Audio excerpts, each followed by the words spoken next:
Sarajevo je 9. juna na nekoliko sati doživjelo injekciju auto-moto adrenalina. Vrhunac oktanske zabave, koja je uključivala stunt vožnju na KT motociklu virtuoza iz Litve te sinkroni spektakl Drift Brothersa iz Njemačke u BMW-ima, bio je nastup bivšeg viceprvaka svijeta u Formuli 1. Za domaće medije, prilika koja se ne propušta. Došlo je naših 5 minuta, odnosno 15-ak s legendarnim F1 vozačem. David, thank you for speaking to Al Jazeera Balkans. Sarajevo hosted the 1984 Winter Olympics. You were a teenager and started racing already then in karting. Any memories from that event? I don't actually. I wouldn't say I didn't even watch the opening ceremony of the London Olympics, and I'm British, and I must be one of the few because they told me it was incredible. But I don't know, I've been busy with Formula One, and now I have more time, of course, but back when I was 13, when you were doing the Olympics, I was trying to win the Scottish Karting Championship, so my world was very much in front of me. A decade later, in 1994, you entered the wonderful world and the challenging world of Formula One racing, the Williams team, succeeding the late Ayrton Senna, the big Brazilian. Could it have been any more challenging than to fill in that position? Yeah, obviously it was a shocking time for Formula One. A couple of fatalities. I was promoted from test driver to race driver, and there was no way I could replace Ayrton. He was the best driver of his generation, but what I could do is take the steering wheel and try to be the best that I could, and I really, sincerely still very appreciative to Sir Frank Williams, who's sadly no longer with us, but for giving me that opportunity. And then that led to a journey with McLaren, and then ultimately finishing my career with Red Bull. Yeah, the first cut is the deepest, so the saying goes. 1985, Estoril, is that the case with you, your first victory? And then it's been a while since a Scotsman has won at that time, Jackie Stewart, more than 2 decades. Yeah, absolutely. No, I was my 21st Grand Prix. I remember that I was able to win, and yeah, I didn't have so many wins in my career, but it was a competitive era, a different era obviously to today. Reliability was a bigger negative in those days, but I really enjoyed my career. I'm very happy to have had that opportunity, and then today I hold a microphone like you and talk to the drivers and talk about what's happening on the Formula One track. 2001 was your most successful Formula One World Championship campaign, finished runner-up to the great German Michael Schumacher.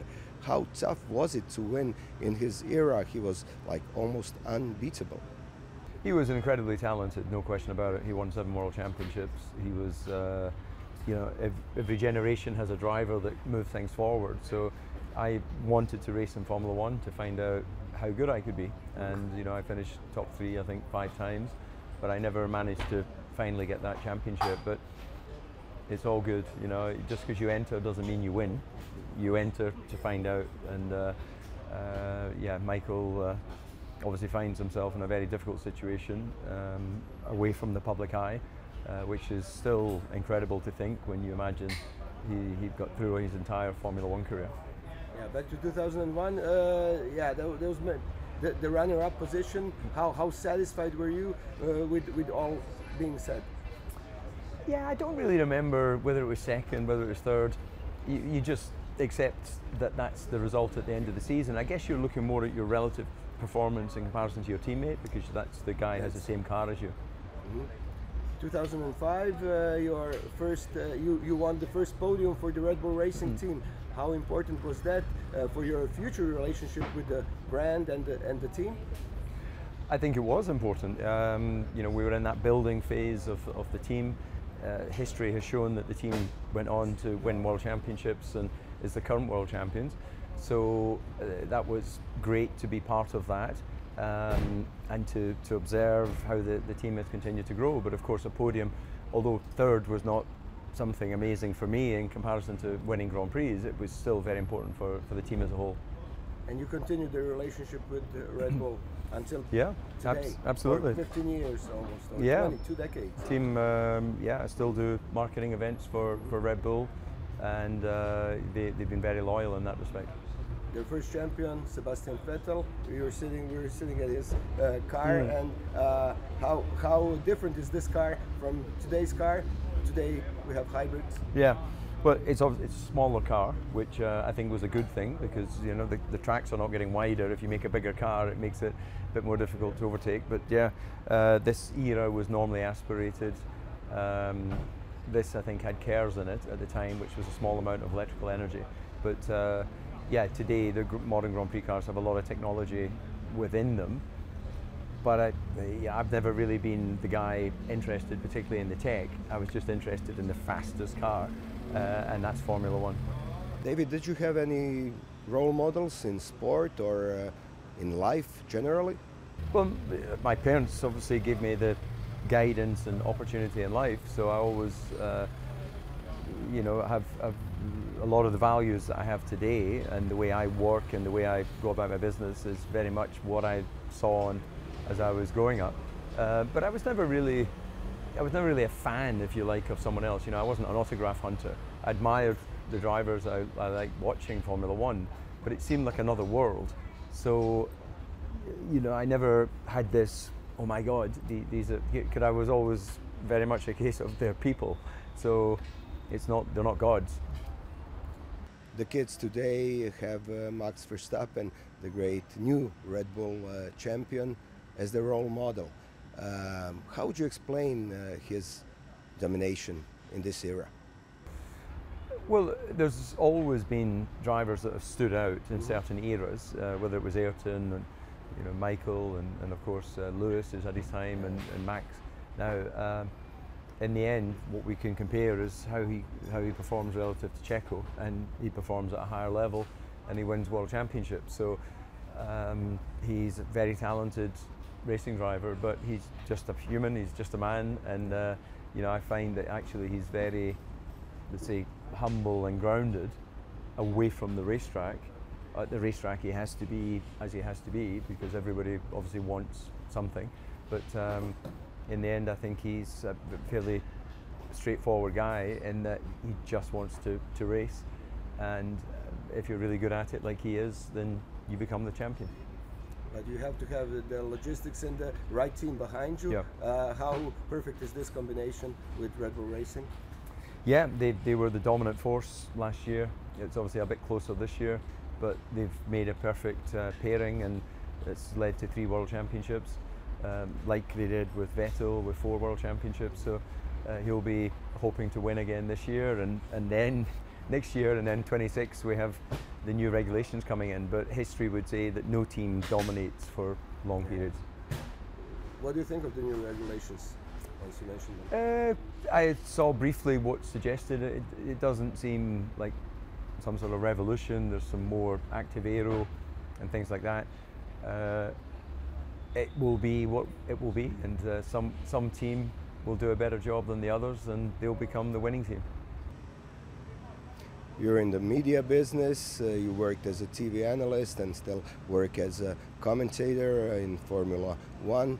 What would you say is the hardest part in that role? I think the toughest part, I guess, is whatever you say, if you're giving an opinion, you're going to have some people agree with you because that's their driver, and you're going to have some people that disagree.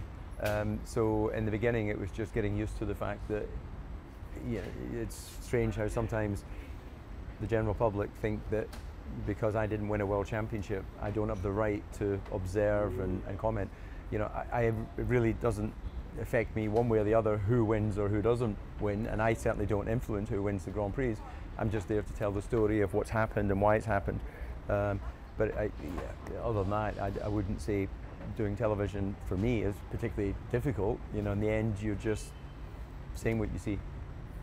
For the younger generations who haven't watched your live racing, what would you say, what type of a driver were you? Some say like reports that you were driving smooth and tended to perfection. I think I was a smooth driver. I tried to always minimize the steering input and let the car breathe. So I think that had advantages on street circuits. So I was able to win Monaco a couple of times. I think maybe it was a disadvantage on circuits where you had to be more aggressive, but in the end that was my driving style. How aggressive can one be during a Red Bull Showrun, and what is the purpose of this event? Well, a little bit more aggressive actually, because you have to throw the car around to get it to move. And the purpose of these events ultimately is to for Red Bull local market, they want to entertain the public, they want them to feel good about the show, and they ultimately, it's about promoting their product so they can sell their product. So you don't market something by keeping it a secret. If you bring it to the streets, create an event where the public can come along, then you make some noise. How big is the adrenaline still to enter this driver's seat? Yeah, you have to concentrate, and it's not easy. It's not difficult, but it's not easy to drive. It's not like driving a road car. So you have to concentrate, and with that comes adrenaline and focus. Of course. And doing donuts, is that they say I think the mechanics say these tires get wasted very soon.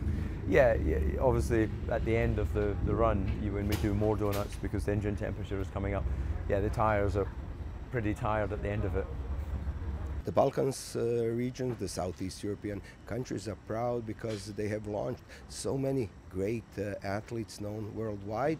Do you have any connections, relationships, or friendships with people from these famous athletes from the ex-Yugoslavian countries? Not that it's really jumping to mind. I'm sure I've met over the years many different athletes, but if you say friends, to me a friend is someone you have on your mobile phone, and I don't have anyone in this region that, but I'm open to making new friends. Right, that's the right attitude. For the end, is there a general message, some words of wisdom from you, David, to address the youth, the kids who are just entering the world of motorsports? What is the advice? Well, I grew up in a very small village in Scotland, so if I can go from a very small village to become a Grand Prix driver, then it shows it's possible for people to come from all different backgrounds. So, success at any level, especially if you're entering a global sport, takes persistence, hard work, and resilience to failure. I sometimes think that young people look and think, oh, if I really dream about it, or if I really think about it, then that will happen. You've actually got to do something about it. You've got to go and create opportunities. Thank you for this opportunity. Sincerely, nice meeting you. Thank you. David Coulthard for Al Jazeera. Enjoy Sarajevo. Thank you. Dio nepostavljenih pitanja zbog ograničenog vremena ispucali smo u mješovitom razgovoru s nogu za sve zainteresirane medije. Najprije o pokojnom Seni. Well, the thing that I really remember Ayrton teaching me, more than being able to look at his data and understand, how he drove the car, was he asked me, do I think about breathing in the car? And I never had thought about breathing, but once I got into being a Formula One driver, I remember, his advice about remembering to breathe, because you use so much energy during a Grand Prix that if you don't, you become overwhelmed, and then that's when you make mistakes. So I always thought of him when I was doing my races. For the young drivers, like I'm telling my son, it's to be different. You've got to work harder. You just can't expect to rely on your talent alone. You've got to work hard in the gym. You've got to work hard with the team, with the data, with partners and sponsors, and you've just got to want everything more than your competitors. Otherwise, in such a big world of people, why would you expect to get to Formula One just by being the same? So to be different, everything, your preparation, even your bedroom, your packing of your bag, your mental thoughts of heading to the race.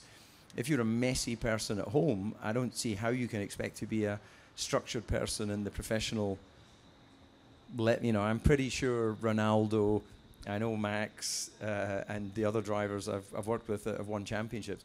These guys, everything's tidy and organized, not because they can't get someone to do it for them, but it's part of mental discipline. what happened in 1989 in Spa with Michael Schumacher? He hit your back of your car, and he stormed to the garage after you. What happened after that? He made the mistake of trying to come towards me while I still had my helmet.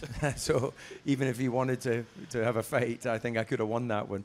But yeah, look, Michael was angry, disappointed, frustrated. In the end, you know, this is racing. Sometimes it goes right, sometimes it ends in a crash.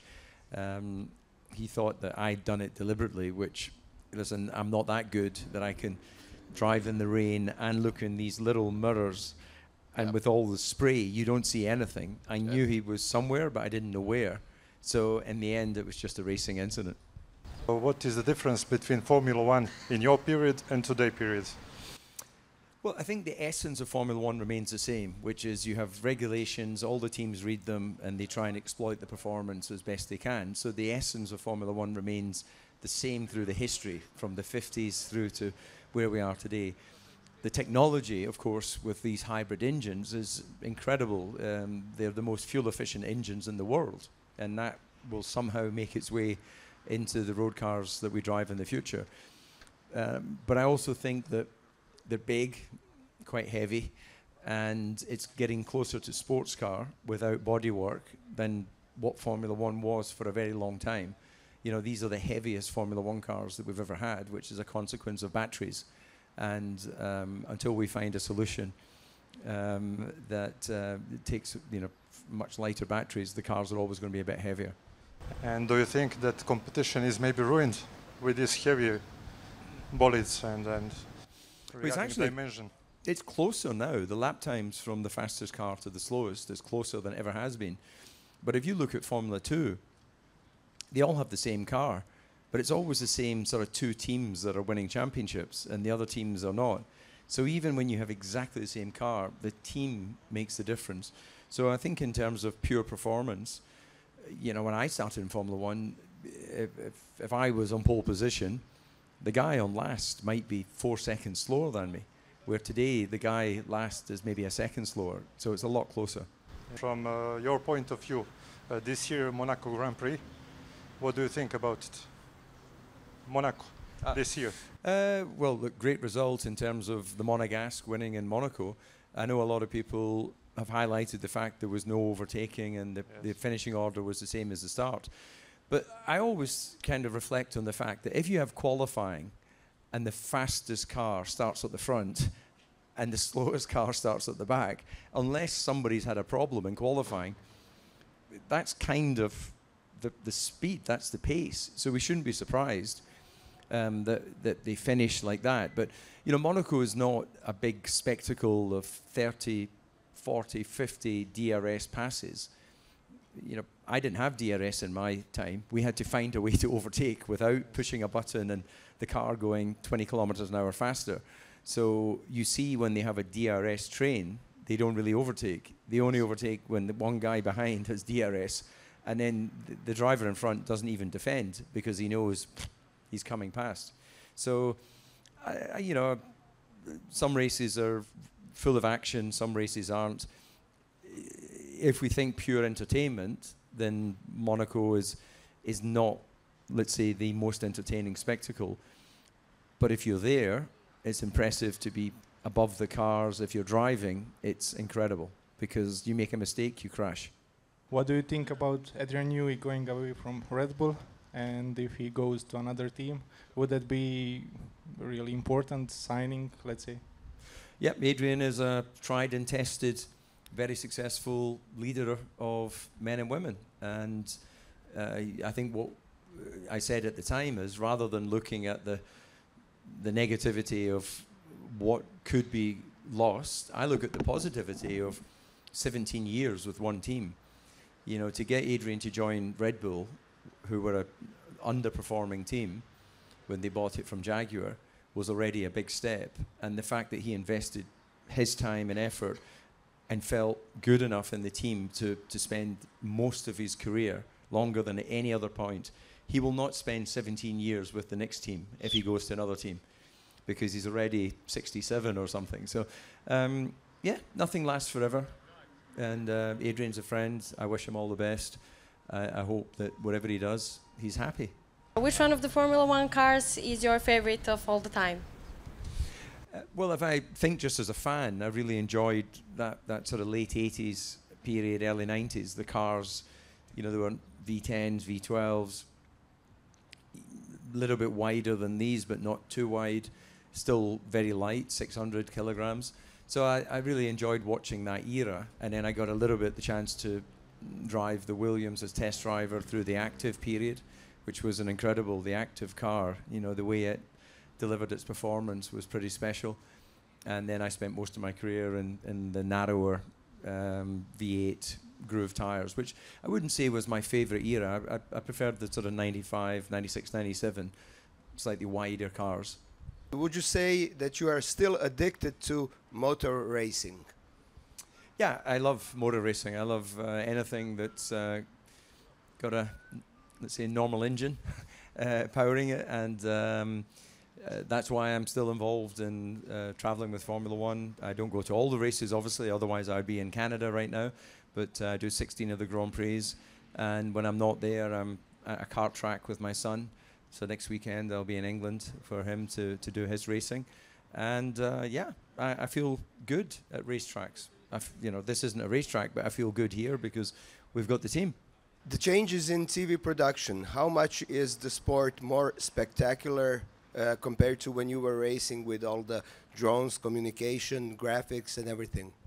Yeah, I think that the modern production is incredible. It gives such access, the amount of data that the fans can have whilst watching the main feed. I think it just enhances the experience because everyone's different. So some people may be more into tire strategy, some people may be more into individual lap times, and whatever you're into, you should have an opportunity to access it. So I think the quality now really gives you a very good impression of what it is to be inside the car. You can't quite feel it, but you can imagine it.